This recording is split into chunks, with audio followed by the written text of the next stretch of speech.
Good space time, y'all. In this episode of the Citizen Cosmos podcast, I spoke to the host of Epicentr TV and the Interop podcast, Sébastien Couture. We discussed blockchain journalism, podcasting, angel investing, community building, validating, and the upcoming Nebula Summit in Paris celebrating the Cosmos and the Interchain ecosystem. I will have to put the question that way. It kind of happened to be that you have Brian, Sunny, and it's like kind of seems that half of the Cosmos OGs were started from Epicentr. So there's definitely a feeling that European regulators really want this to go quick. And I don't know if you saw it today on Twitter, but there's this video of Christine Lagarde saying crypto poses a real threat to financial stability. Because we have financial stability, right? Of course. I think a lot more people got into crypto because they thought they could make money. And then later, the nice touchy-feelies came around with regards to the philosophies and the ideologies of the space. So if Doc 1 comes around in a year and says, I have an idea for a project, Luna 3.0, yes or no? Before we rock it off into our next episode, here is some news from our sponsors, Cyber. The Cyber Congress DAO is working on an upgrade for the Bostrom network to a stable version of CosmWasm. After the upgrade, the DAO is planning to activate a drop and wants to give a huge shout out to all of the Terra devs out there looking to a new home to Biddle. Welcome everybody to a new episode of Citizen Cosmos, and today I have a very, very, very special guest for myself. I will explain in a second why. His name is Sébastien. He's the host of two podcasts, at least that I know of, which is the Epicentr TV, and I'm sure I'm going to pronounce it incorrectly, but Interop podcast. I hope I pronounce it correctly. And the reason he's a special guest, before I say hello to him even, is because I'm somewhat of a fan, and somewhat the reason Citizen Cosmos started this podcasting was actually because I was listening to Epicentr since the very beginning. And hi, Sébastien. Wow, that's cool. Hey, nice to be on here. It's not often that I'm on this side of Riverside, but yeah, happy to be here. Yay. Man, so many things I want to ask you because, like I said, I'm a little bit of a fan. Not like, woo, take my knickers kind of fan, but I'm a little bit of a fan. I haven't met that many of those.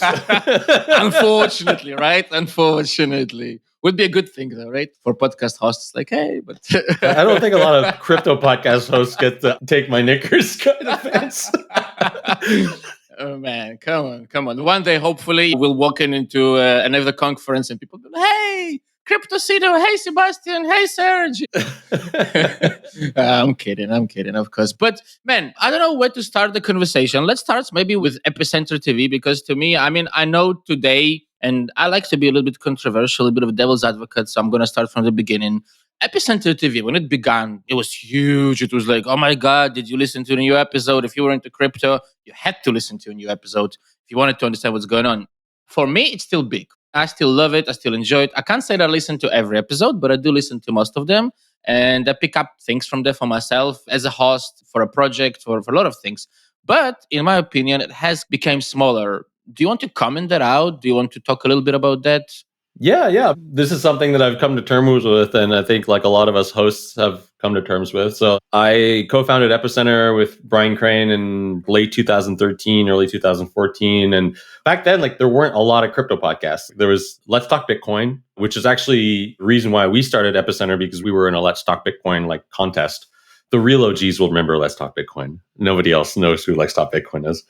And so there weren't a lot of podcasts back then. And certainly there weren't a lot of podcasts, I think, that covered a wide range of crypto projects. There were a lot of Bitcoin podcasts, and a lot of those don't exist anymore. We've been through several cycles, and I think Epicentr really grew to its peak around the 2017, 2018 bull run. And then things have sort of flattened out since then. And I think every cycle also has its new entrants to the space, and that includes also podcasters. And so there's been a ton of new podcasters come into the space since then that perhaps feel more native to the people who enter that specific point in the space. So you have guys like Bankless and Peter McCormick and Pump and all these guys. And also they're great media people. I mean, they've built Pump and these guys, they've built massive media empires. Are on their way to building. I don't follow Pump that much anymore, but I'm sure he's huge. Also, I think Epicentr is kind of unique, right? Because there's always been these many hosts, and we've tried to bring a lot of different viewpoints to the show. And so none of us are full time on the show anymore. I mean, I was for some time until about a year ago, and now we're all focused on other things. So it's something that we all kind of come back to. We like to do episodes. We all like to contribute to keep producing content in the space. But it's none of the hosts, it is their main gig, like Sunny's doing Osmosis and Brian's at Chorus and so is Mayor and Federica is at Gnosis. I'm now like starting a Cosmos Fund that we can talk about. And, there's been like some other hosts that have joined us here and there. But yeah, we think that Epicentr remains like this sort of institution for a lot of people. A lot of folks don't know what it is, but that's fine. We like doing it, and we're going to keep doing it as long as we like doing it. Now, when you answered the question, I realized I kind of got a little bit excited with you being on, and I didn't ask you to introduce yourself. And I was just started the conversation. I was like, everybody knows this guy. We have to talk. Sorry, people who is listening, but do you want Sebastian to this be the second question? Maybe I'll let you actually talk a little bit about what you do apart from Epicentr now. Sorry for not asking it straight away. I just got excited. Yeah, no problem. My name is Sebastian. I've been in crypto since, 10 years. It's going to be 10 years next year. I founded this podcast called Epicentr. A lot of you, I'm sure, are familiar with just because of our proximity to Cosmos. And I've done a couple of other things. In 2015, I co-founded a company in France that was one of the first companies here to raise funds, like building a blockchain project. And then since then, I've also been on the policy side of things here in Europe, co-founding an organization called ADAN, which advises and helps promote good, sound blockchain and crypto policy in France, but also in the broader European space. And since a couple of months now, I'm working on a new project, which is called Interop Ventures. It's a fund that will help back teams in the Cosmos ecosystem that are building protocols and projects that adhere to the Interchain vision of interoperable, modular, sovereign proof-of-stake blockchains. And in that same vein, I started this new podcast called The Interop, which is in its 8th episode now, I think, which seems incredible and is more focused on the Cosmos ecosystem. And I'm organizing a conference next month, which we could also talk about. But yeah, so that's in a nutshell what I'm up to. Thank you for that introduction. I have all these topics like on my list to cover, but thank you for saying kind of a couple of things that I didn't know, which I do want to ask you about. Before we move from Epicentr, I still have another couple of questions about it. Was it on purpose? Of course, I don't think it was, but I will have to put the question that way, that it kind of happened to be that you have Brian, Sunny, and it's kind of seems that half of the Cosmos OGs were started from Epicentr. How did it happen? Well, how did that happen? I think it's just a confluence of people with like-minded individuals meeting. So Brian and I met on a Skype call, it was a very chance meeting. And we met on this Skype call that was organized by Adam B. Levine, former host, or I think he's still the host of Let's Talk Bitcoin. He's now at CoinDesk. And so we started Epicentr together. And then, the space used to be really small. I don't know if you remember, but I mean, you could fit all the blockchain and crypto people in Europe, in a big conference room. And so we had been closely following this guy named Meher Roy, who at that time written a paper called The Internet of Money. He had done a podcast episode about it. And we were like, this guy's smart. Let's bring him on as a host as well. So we brought him on as a host. And so for a while, it was the three of us. And then after some time, so Brian was working at Tendermint for some time in Berlin. And so he was there in the Berlin space and helped co-found Full Node. Sunny being also at Tendermint, and we're all kind of hanging out at events and stuff like that. At some point we thought hey, would you like to come on as well? And then similarly, Federica also works from Full Node. And so we were close to her from seeing her there. And so she also at some point asked if she could come on, or we approached her. I don't remember exactly how that happened. So you'll notice that most of the hosts are in Europe or are based in Europe, and that's not an accident. And I think a lot of that kind of came together around the Berlin crypto space and Full Node. Even though I've never been based in Berlin, I'm based in France, but obviously I spent a lot of time in Berlin because it's just a short flight away, and Brian's there. So it's a nice place. Yeah, it's cool. I have a claim to fame. I mean, I did say it in one of the episodes, but I'm going to say it again now that you're talking about it. The first episode of Citizen Cosmos was recorded in Full Node. So it was yay. At the studio. Yeah. Yes. The sound is terrible because it's the studio is quite big and it was COVID. So all the studios were empty. So it was just literally me there and Anna, the ex-co-host. And we recorded this with Figment. But you could hear the echo going, toot, toot, toot, toot. You were recording in the little studio at Full Node there? It wasn't the little one. That's the thing. Because it was empty at COVID, Ah, we could choose any room, and we chose one of the biggest rooms and like the glass wall. And it was like, I don't know why yeah, we chose yeah. it, but like, hey, Well, there's a recording studio there. You should just use the recording studio. well, I do know now. Yeah.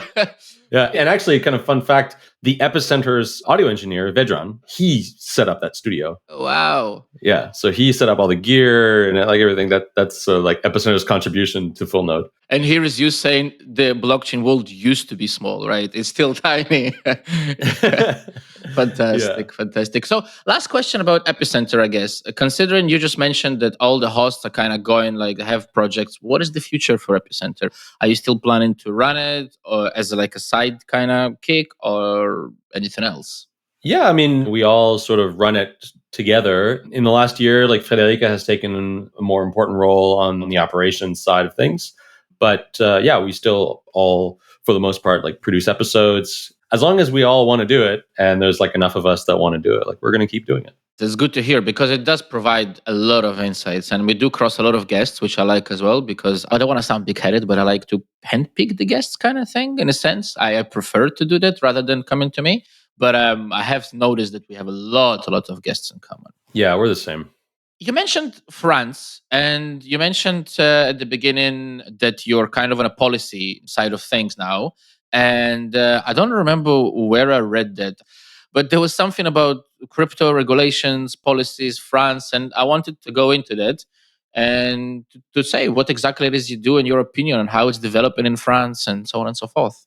Yeah, so I'm not so involved in that world anymore, but for about a year and a half, I was comms director of a nonprofit called ADAN. So it's ADAN.eu. And ADAN is the French nonprofit that helps promote sound crypto policy. So it represents the industry towards policymakers in France. And it has taken a very important role also advising a lot of the EU policymakers in the drafting of MiCA. So this European markets and crypto assets regulation that is coming, a lot of the work advising policymakers on like what the industry needs in terms of regulation, like how to adapt that regulation and proportionality to what the risks actually are, was done by like the ADAN team, and also another organization that was created as sort of a spin-off of ADAN called EU Crypto Initiative, that's now run by former ADAN members and some other folks. So yeah, I was there for the beginning, and we grew that team to now like 5 or 6 people. And ADAN is now an organization with about 150 members. So a lot of French crypto companies, but also like European crypto companies that are established in France or like want to establish in France. What's your personal take, though, on regulations and crypto in general? Do you think it's something that should be regulated, shouldn't be regulated? My view on here is a little bit nuanced. So I think that some regulation in this space would be beneficial, but the amount of regulation and the speed at which, like MiCA was passed in a heartbeat compared to some of the other financial regulation that we know in Europe, things like MiFID, which took years to draft, etc. So there's definitely a feeling that European regulators really want this to go quick. And like, I don't know if you saw it today on Twitter, but there's this video of Christine Lagarde saying like crypto poses a real threat to financial stability. Because we have financial stability, right? Of course. Yeah, exactly. Because we have financial stability. So I think things like this are not conducive to creating positive narratives around this technology. I think a certain amount of things need to be regulated, but the amount of regulation and the amount of scrutiny that is being put on crypto is just like out of this world compared to other financial services. I mean, in France, for instance, like the amount of KYC and AML one needs to do in order to create a crypto exchange account is like far beyond what is required for any sort of other bank account, et cetera. And so it's just making things harder for a lot of people. And I think what the regulation misses as well is that a lot of regulation in the existing financial space is meant to create protections and systems in place to protect people and to create transparency around like a certain number of things, like where transactions go and so on and so forth. But a lot of that stuff is sort of built into crypto. So if you have self-custody, well, then you don't need to have a custodian, for instance, like stuff like that. So that some of the regulation, I think, misses at what the inherent properties of crypto provide as a base layer, and add these unnecessary rules, which just makes users' lives harder, but also service providers and all the companies that are like being regulated.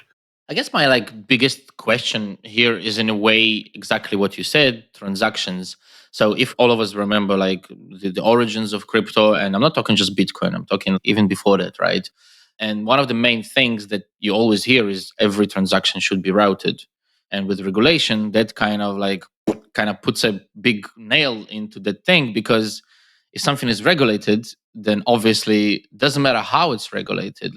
And again, I'm being devil's advocate here, but I'm just really curious to hear your opinion, considering the amount of time you spent in crypto and the amount of amazing guests you had the opportunity to form that opinion on hearing so much information. What do you mean by every transaction should be routed? I'm not sure I understood that. I mean, like if we go into like the Bitcoin white paper, right? If we go, not the white paper itself, but if we go into what Satoshi was saying, and if we go to like, let's say somebody like Antonopoulos, right? And again, I'm not the biggest fan, but I am, used to be anyways.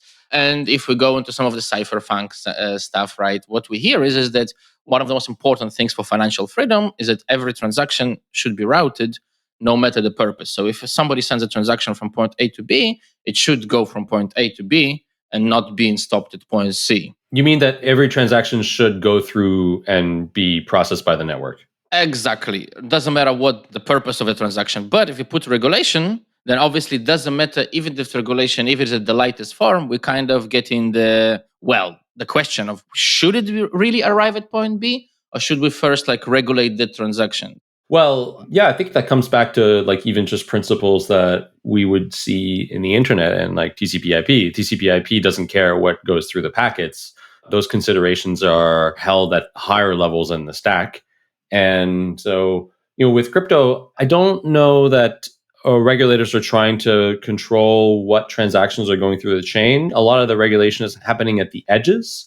So with regards to exchanges and on and off ramps and things like that. But there's definitely a risk, I think, that it becomes harder for people to move in and out of off ramps. And so the regulation would create barriers there where certain types of assets, for instance, wouldn't be welcome at a centralized or regulated exchange, or that things like traceability of funds would make it prohibitive for people to send transactions because they would have to tag each transaction with like provenance and including like their KYC information and stuff like that. So like there's also privacy concerns, I think, that the regulation brings to light, and that, in my opinion, are not desirable in a world where, in a traditional world, at least, if you want to have privacy for whatever reason, and I think privacy should always be, we should always have the ability to go back to private means of transacting.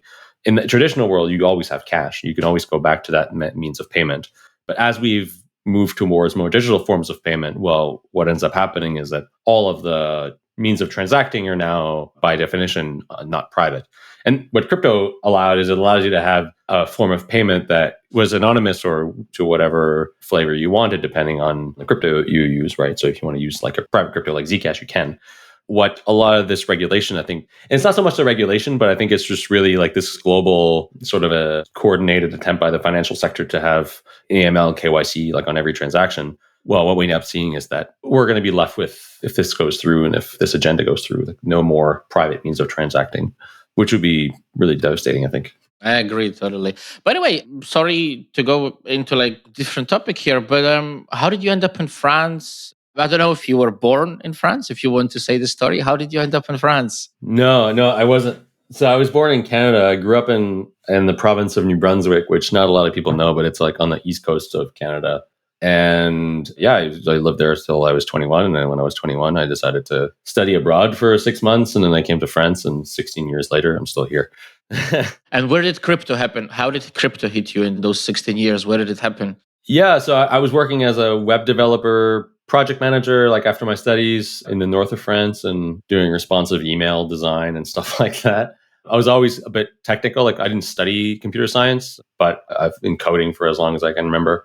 And so I was doing like HTML and CSS and some PHP web development. And yeah, I stumbled upon like Bitcoin, started looking into that. And here's one thing I will say about like crypto origin stories. I've interviewed like enough people and have asked this question so many times. Like, how did you get into crypto? How did you get into crypto? And one thing, and you probably noticed as well, is like one thing you very rarely hear is, I got into crypto because I wanted to make money. Most people will tell you, I got into crypto, I read the Bitcoin white paper, it really resonated with me and the sorts of things I was reading at the time. And for me, it was, I got into crypto. I was like, how I want to mine this stuff and like, I want to try to make some money. And then later, all of the interesting sort of philosophical and ideological things that people were talking about started to resonate with me. But I'm going to call it out. I think a lot more people got into crypto because they thought they could make money. And then later, the nice touchy-feelies came around with regards to the philosophies and the ideologies of the space. I'm not sure if it's a podcast thing, but I've been asked this question before during interviews, and this was my answer. It took me 2 years for the Bitcoin white paper to even resonate to me. Before that, it was just like mining and making money for 2 years straight. I didn't understand what I was doing. Then after, I was like, what? Yeah. Nice. I like the straight answers, like other than, oh, I was like this and that and that. It's like, no, well. By the way, talking about making money, I also saw, again, somewhere on the broad space of the internet, like angel investing and about you. And you did mention it as well, that you have a company that do some funding for Cosmos. Let's talk about that. Yeah. So I think like a lot of folks that have entered the space in the last couple of years, been investing in some projects. So I invested in a few projects, a lot of projects like here in France, just because of the proximity that I have to the ecosystem here. There's a huge Ethereum community here in France and a lot of really high quality engineers and people working on really interesting projects. I invested in a few of those. And I made a few investments also in the Cosmos space. And yeah, at the moment, I am in the process of raising a fund that will invest in pre-seed and seed rounds in the Cosmos and Interchain ecosystem. And that fund is called Interop Ventures. So at the moment, like I actually haven't talked about this publicly very much because it's sort of in stealth. And I think that I haven't talked about it very much. Alpha. Yeah, I think people know about it. I just haven't been like, hey, by the way, here, like, so right now I'm basically like getting it structured, talking to investors, speaking with teams and aligning up all the ducks here to start making my first investments in a couple of months with the fund that is. So that's really exciting. It's my first time starting a fund, maybe a little bit late to the game, but I feel like it's a good time for the Cosmos ecosystem, frankly, because there's not a lot of funds in the Cosmos ecosystem that are, there's a few. So of course there's like Strangelove. There's some more like ecosystem funds, like Regen is starting a fund. I know like a lot of the validators are also investing. There are some syndicates and like smart people pooling money to invest as well.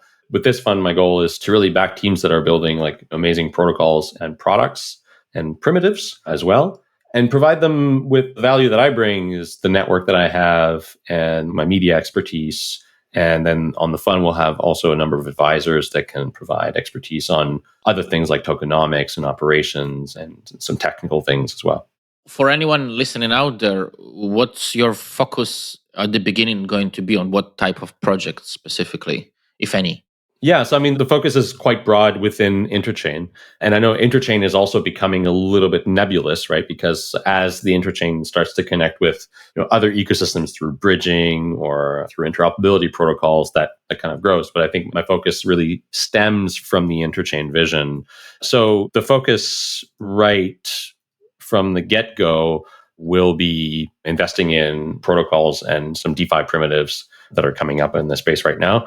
The main driver for us is like, does this project really embrace the Interchain vision of sovereign, interoperable, modular proof of stake blockchains? And is the team really aligned with that philosophy over the long term? And how much value can they bring to the ecosystem? So if Doc 1 comes around in a year and says, I have an idea for a project, Luna 3.0, yes or no?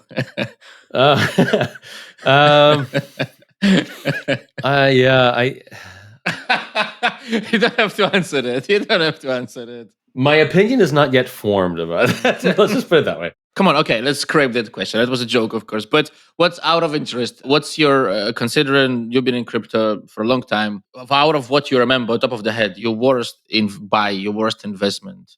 Here's the thing. For a long time, I wasn't actively investing in crypto. For a long time, I held a handful of like layer one tokens and wasn't investing too much. And so during the ICO craze, I did a few layer ones. I did Atom. I remember doing Tezos. I didn't do like all the ICOs and like fall into this craze. And also, maybe to my own demise, like I was focused on building a company at the time. I was building this company called Stratum. Like we had investors and everything. And I was also running a media company. And so I think in my mind at the time, and I remember having these conversations with people, I felt that there was a certain amount of integrity that I needed to hold in order to like continue doing the podcast and do it well.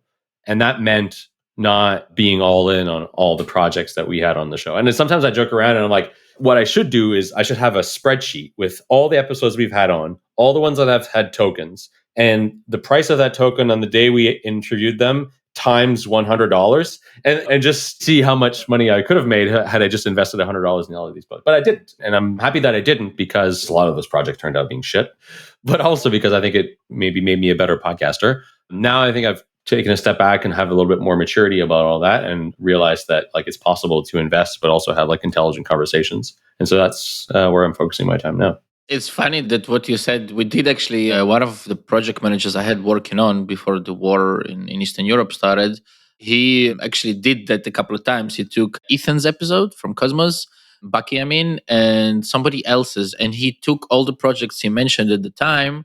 And then like he took like $1,000 and like we published this tweet, and it was even when the market fell during the summer, it was still something crazy like X50 or X60 or something like that. We're like, wow. Yeah. Yeah, well. Yeah, but it's nice to hear that what you say is that the focus is not on that, rather on intelligent conversations. Because in my opinion, and I don't know, I shouldn't really say that, but one of the scariest thing crypto has created is really bad home journalism.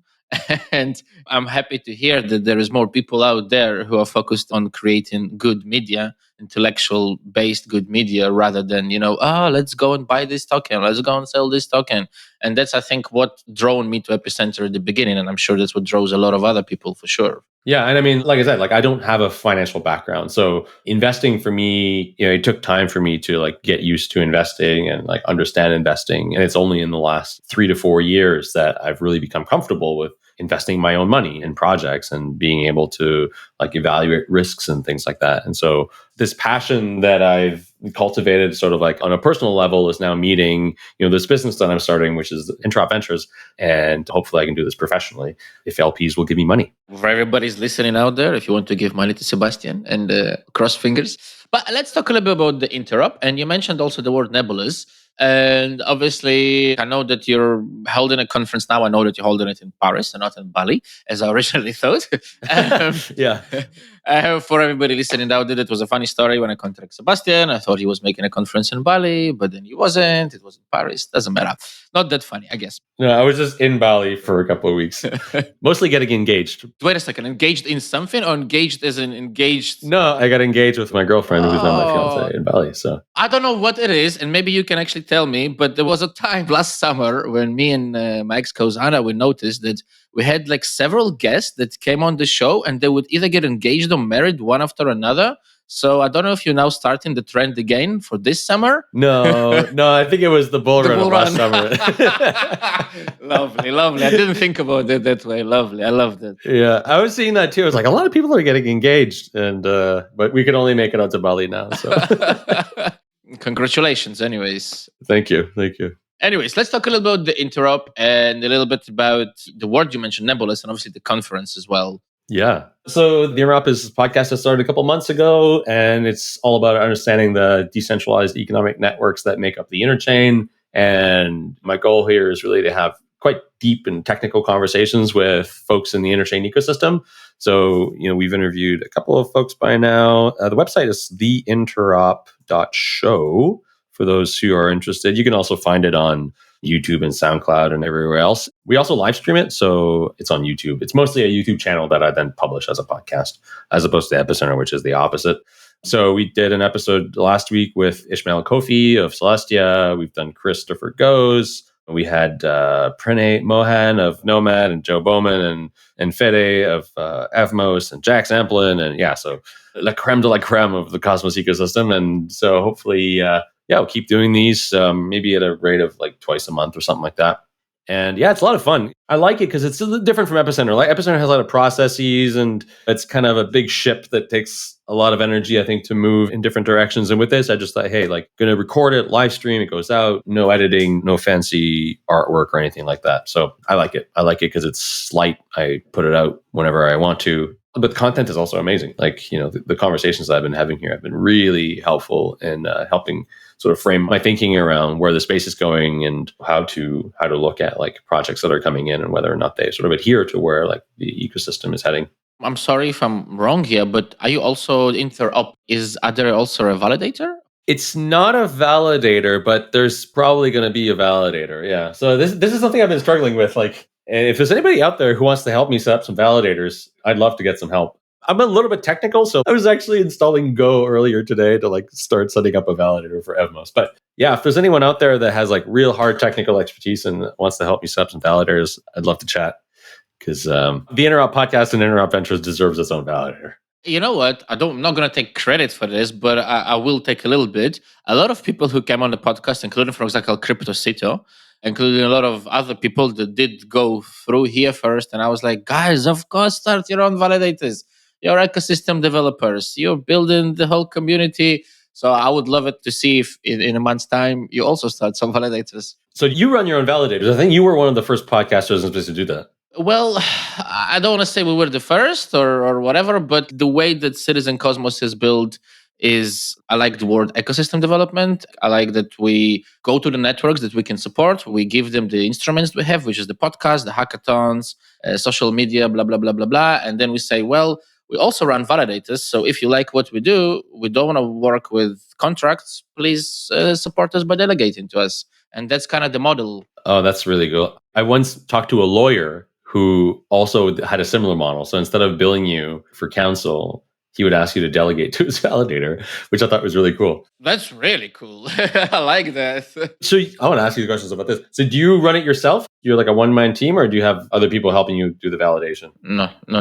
There is, I have a guy who helps me on the technical side, of course. I'm also like yourself, I'm technical, but I can start up a validator. I can, but I would prefer that if somebody who's professional did help me, which I have. Yeah. And there is a couple of more people who help me with project management, another one with something else, and so on and so forth. So it is kind of growing. There is a lot of ideas that I had over the past 2 years that unfortunately I didn't manage to do, but let's hope that now the bull run is over. Hopefully they will come into light.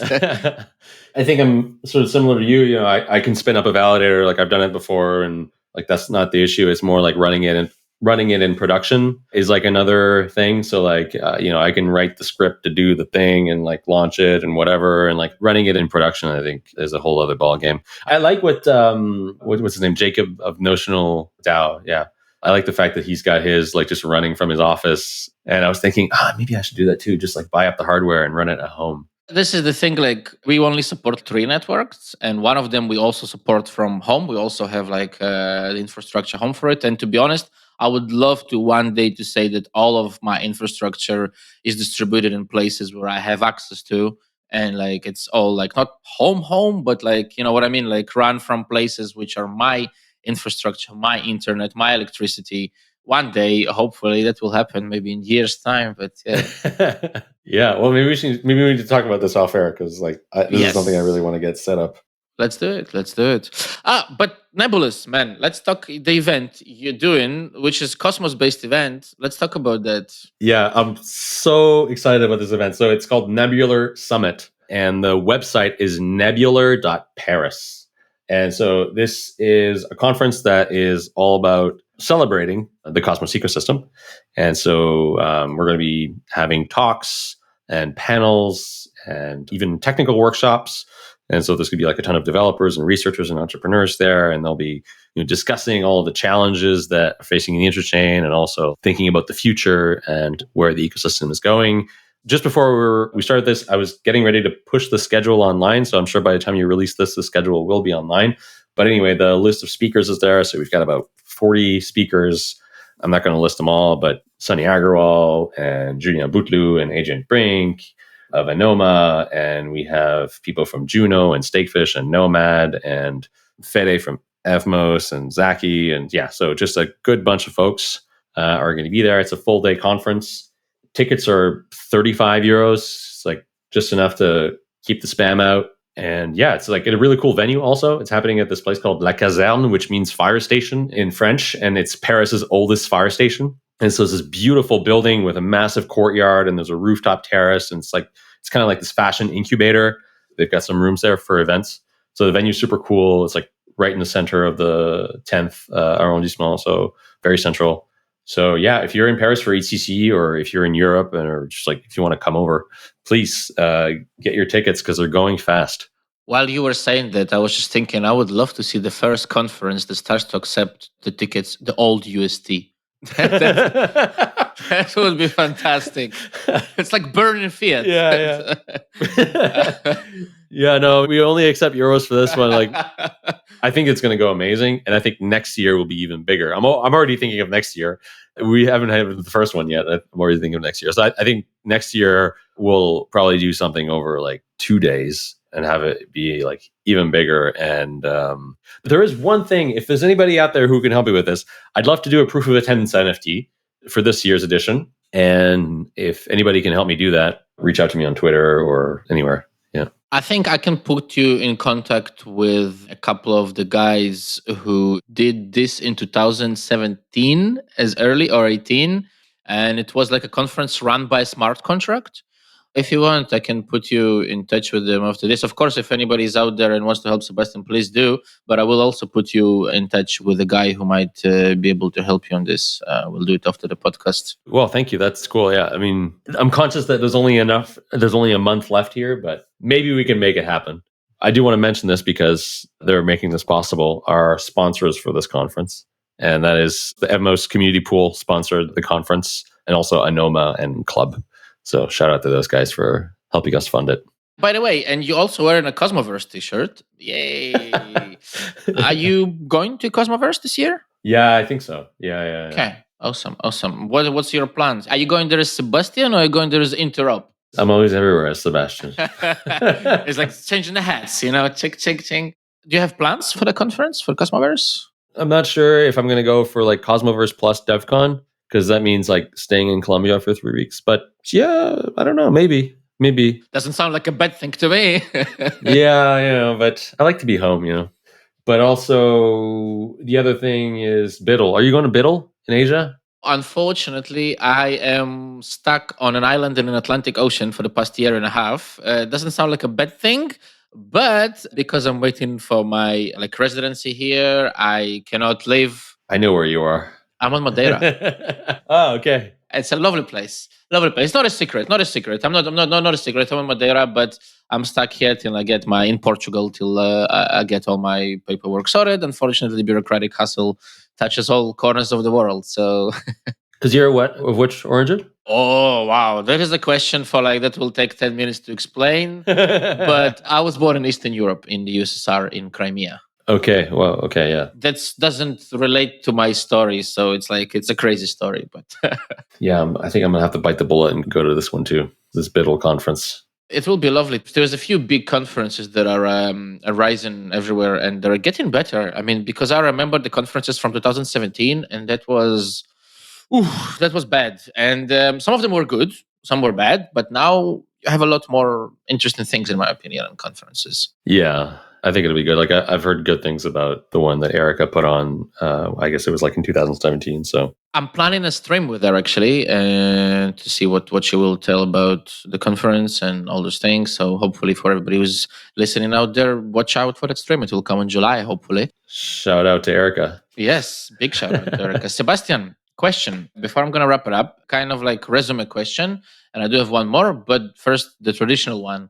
You've been in crypto for 10 years. You recorded God knows how many episodes together, Epicentr and Interop and streams and whatever not. Nobody knows, not even you. No, I'm joking. What keeps you motivated, and what do you suggest to anybody who's listening out there who wants to keep on motivated on their tasks to do? Read, meditate, walk the dog, stay home, go to conferences. I don't know. Yeah. Like you, when I'm sure when you've been through so many ups and downs in the space, it's a good sign, I think, that the space is super resilient, and that the people who are really dedicated to building meaningful value out of this technology are in it for the right reasons. And I was talking about this with someone this morning. I think that the correction that we've seen in recent weeks has really brought a lot of sanity to the space. It's brought valuations for everything down to sane levels. And I'm sure a lot of people will leave. A lot of people will check out, like they did. A lot of people left in 2017, 2018, around then. And what's left is like people who are passionate about building meaningful products and creating value. So like that to me is what's been motivating all this time. For a while I was motivated by creating like amazing content with Epicentr, and like still am through Epicentr and like the other podcasts that I'm doing. And yeah, the next chapter for me is like creating value by helping teams with capital, but also with like marketing support and operational support and security, hopefully by having a validator.